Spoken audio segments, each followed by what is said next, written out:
Good morning, guys. Welcome to Poor Boy's Little Homestead / Pawpaw's Place. I'm Pawpaw.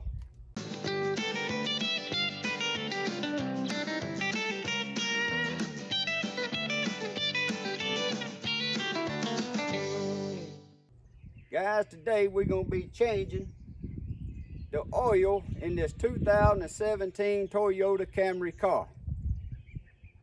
So I thought it'd be an opportunity to show some of you out there in case you getting where you need to do your own oil changes. With the prices of everything going up, you can save yourself a little money. And this also work. I'll put it in the screen here below. I'll look it up for y'all what model cars this would be at this exact oil filter, because this is a 2017 4-cylinder.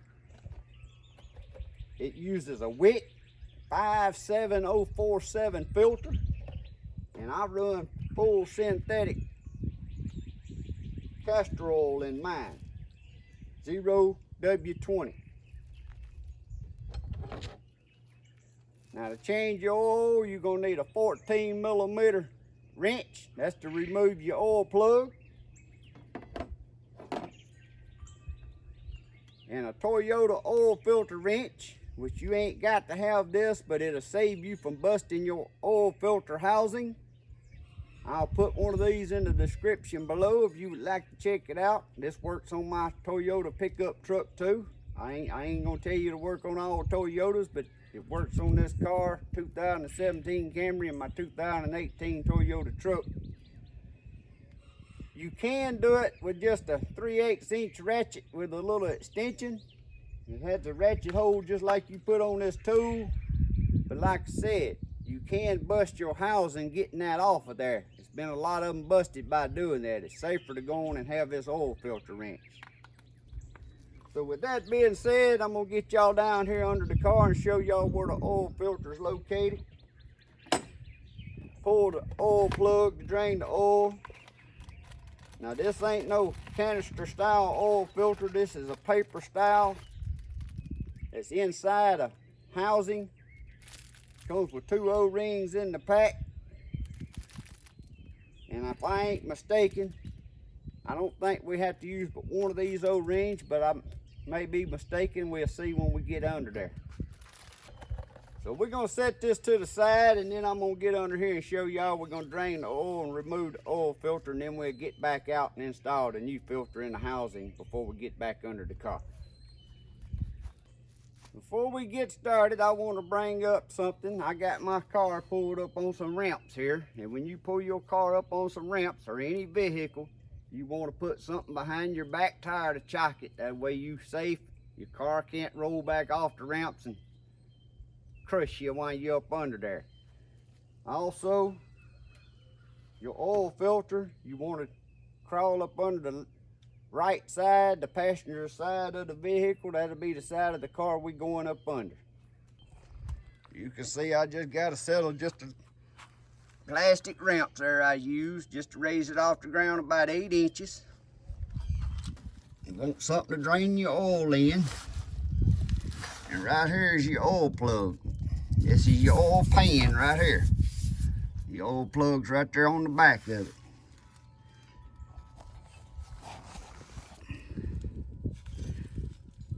Now you need to remember, righty-tighty, lefty-loosey. But looking at it from this angle, you're gonna be looking at it backwards.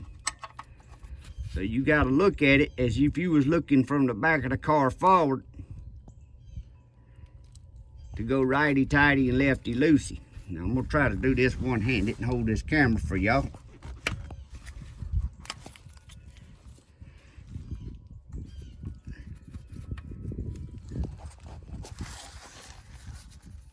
And I go on and pull my oil plug.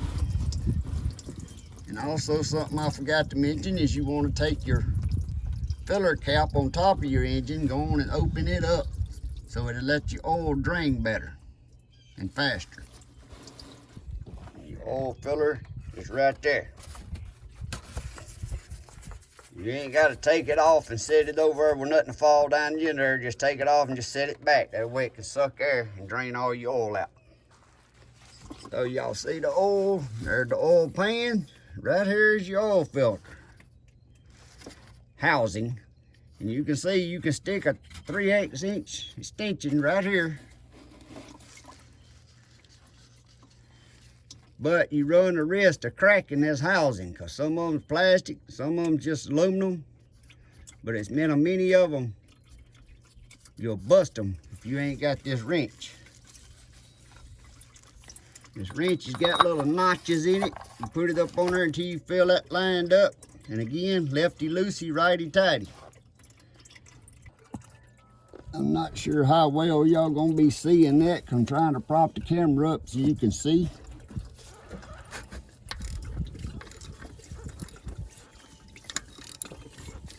And you just unscrew it.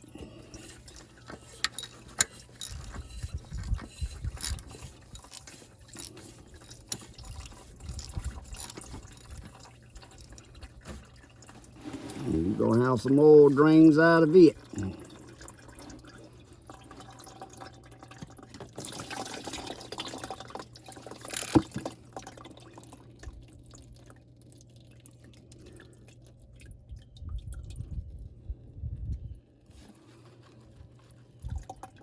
I pour all the oil out of it. Then we're gonna get back out from under the car and look at this.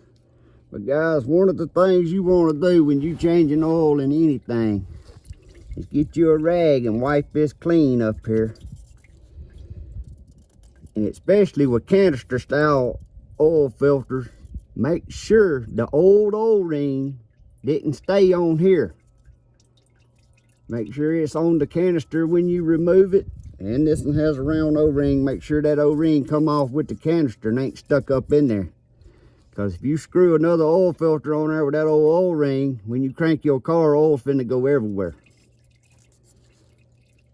Don't believe me, ask my stepson. He done it just a few months ago. But we're gonna get out. I'm gonna take a rag. Just take you a rag. Make sure there ain't no dirt. Clean all that old oil off so you can see and check that good. Make sure it ain't no kind of dirt. Make sure your O-ring ain't left on there.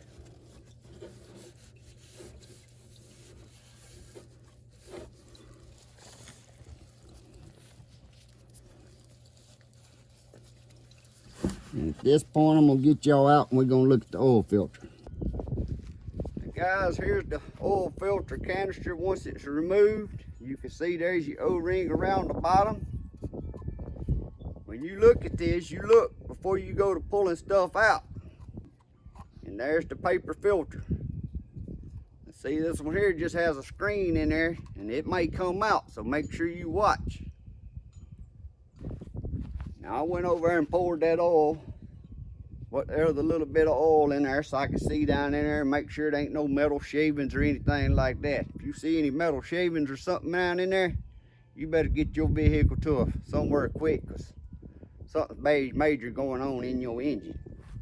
Now, you see, this is only a paper filter and one O-ring.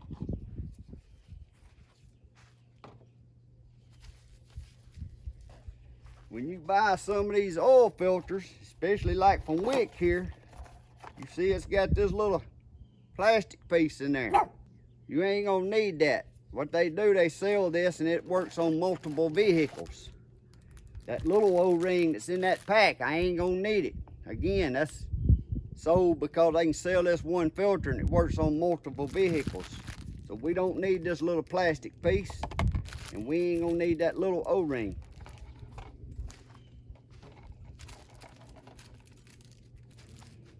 So now I'm gonna get my big O-ring out of the pack. The paper cartridge filter, guys, on this particular one, it don't matter which way it goes.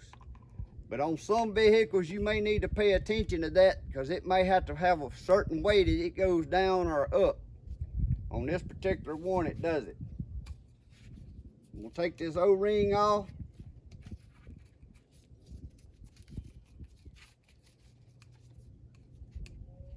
And guys, when you take your old O-ring off, at least one time, keep that O-ring clean it up, put it in your Ziploc bag and put it in your glove compartment. That way, in case you ever buy a filter and it didn't come with the O-ring or the O-ring's damaged, you can put this old one back on here if need be. Because ain't nothing wrong with this O-ring, you just wouldn't want to use it time and time again. Especially when your pack comes with a new one. Just set that O-ring right over the top of it and you can kind of roll it down on there. When you do that, make sure it's in the proper groove that the old one come out of. Not down there on the threads or pushed down too far. It's got to be in the groove where the O-ring come out of.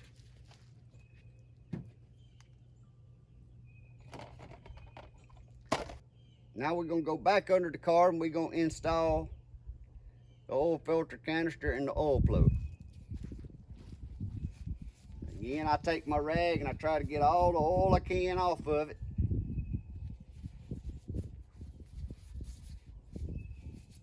If you don't get all the oil out of it, then you change your oil, you might see a drop of oil and you'll think something's leaking and it won't be nothing but oil that you didn't get wiped off. So don't go freaking out right off the bat if you see a little drop of oil after changing your oil. Give it just a little bit and see. Drive it and see if it's going to drip any more. If it's just some oil that run down on something that you didn't see to get wiped off.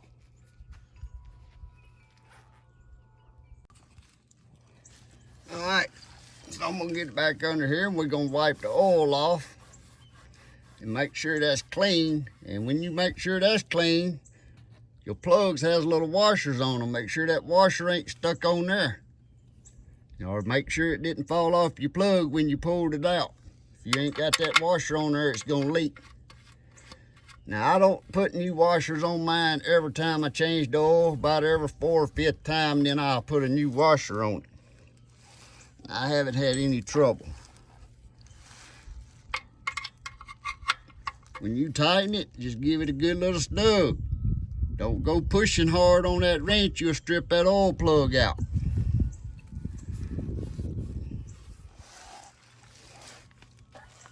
Now, you want to line that up in there. You want to screw it in with your hand as far as you can. And if something don't go easy, you don't force it and put no wrench on there, because it'll be cross-threaded and you'll strip it out. Like I said, this is plastic and aluminum you're dealing with. So once I done screwed it on there far enough, I know it's threading right. I take my wrench. Now I'm gonna try to set your camera back down where y'all can see.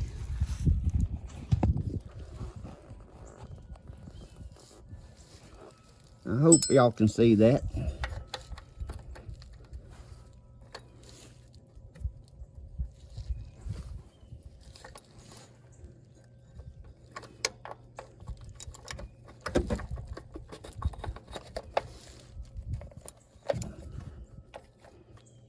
And once it bottoms out, you can see I had that all the way screwed up with my hand. You just put your wrench on there and you just give it just a little snug. You don't go tightening down hard and forcing it. I pull my little wrench off. Give it a good wipe. Try to wipe any oil that may have run on anything. And there's going to be some oil that gets on something that you can't see up there. That's why I'm saying you don't panic when you see a drop of oil after you see the change your oil. You drive it a minute and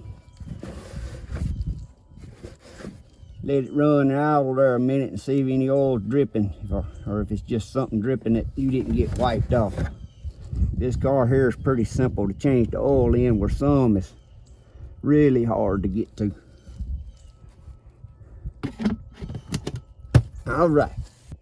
Alright guys, now we got the oil plug and the filter canister put back together. Like I said, here's where you fill it with oil. I know this car here holds 4.6 quarts of oil, so I leave it sitting on the rack. And this is a 5-quart jug. I pour 4.5 quarts in there. 4.5 quarts is good. Puts it right there, right on the full mark.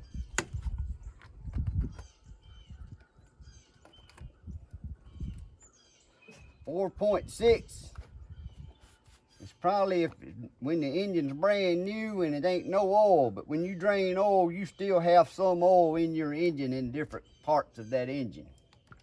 That's why 4.5 puts it on full.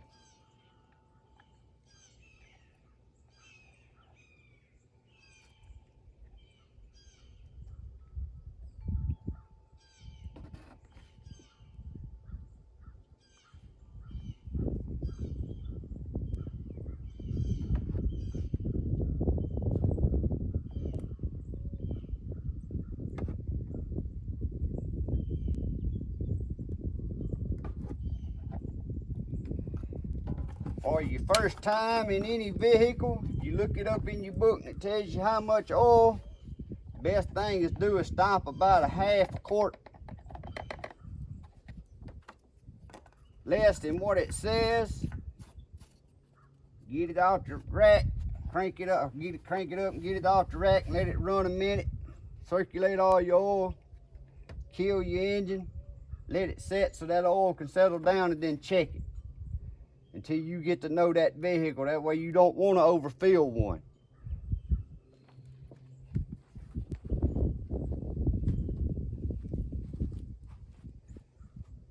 Now guys, I'm finna get in the car, crank it up, ease it off the ramps, let it run a minute, then I'll show y'all where you check the oil in this baby. But here's another thing that I do in all my vehicles. This is my daughter's car here. But you can see I just put a new sticker right here. I had one right here, but it done got old and I couldn't read it. I put a sticker on here. I put how much oil it holds, what oil will you run in this vehicle, and what number that wick oil filter is. Also, I put the number of the air filter, which I didn't put on this new tag. I need to put that on here. But the air filter don't need changed this time, so that'd be for another video maybe. So let me crank it up and ease her off the rack.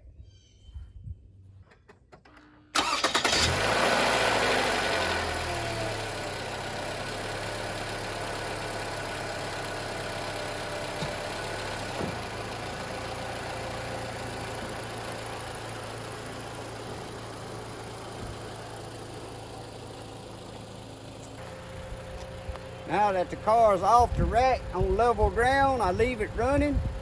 What I do is while it's running, getting the oil circulated and up to temperature, I clean up my mess, and by that time the oil's warmed up, we'll kill the car and we'll check it. All right guys, the engine's been running and warmed up. I've killed it, give it a couple minutes to oil to drain down. And we're gonna check the oil with your dipstick. Now if you don't know what the dipstick is, most vehicles, the dipstick's gonna be yellow on, but not all vehicles. But you just look for some kind of, this when you pull it out, this is the dipstick. And like I said, I know a lot of people haven't never checked their own oil and stuff, and that's why I like doing these kind of videos. But on the end of them dipsticks, it'll have 2 notches. Some of them have checkered marks. Some of them have "add" wrote in there. And you want to make sure your oil never gets below that bottom dot or that bottom X or whatever it's got on that dipstick. Like I said, all of them's different. This one here really don't say nothing. It's just got the dot up high and a dot down low. As long as your oil's somewhere in between there, you're safe. But when I change my oil, I always get it to the full mark. Some vehicles use a little oil even when they brand new. Now y'all ain't gonna be able to see this because that oil is so clear on this dipstick. Being silver, y'all ain't gonna be able to see it. But I can add just a little bit more oil because I said I was pouring 4.5, but then I stopped a little shy just to make sure I didn't overdo it. You're better off to have your oil anywhere in between them marks than you are to have it over that full mark. It's not good to have a vehicle over full of oil. So that's where you check your oil. When you're doing your oil change, it's a good time. This here is the windshield washer fluid in this car. I top it off.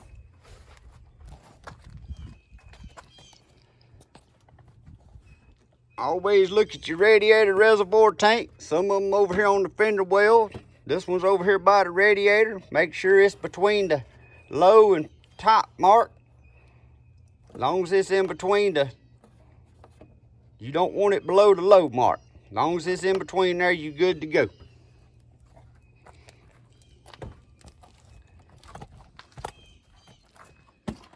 Same thing on your brake fluid. They got marks, and y'all know y'all can't see them on the camera, but it says max. On this one, max, and then the bottom mark says low. I can shake it, and I can see the fluids up there closer to the max, so we good. I ain't even gonna add none. Good time to check all of this.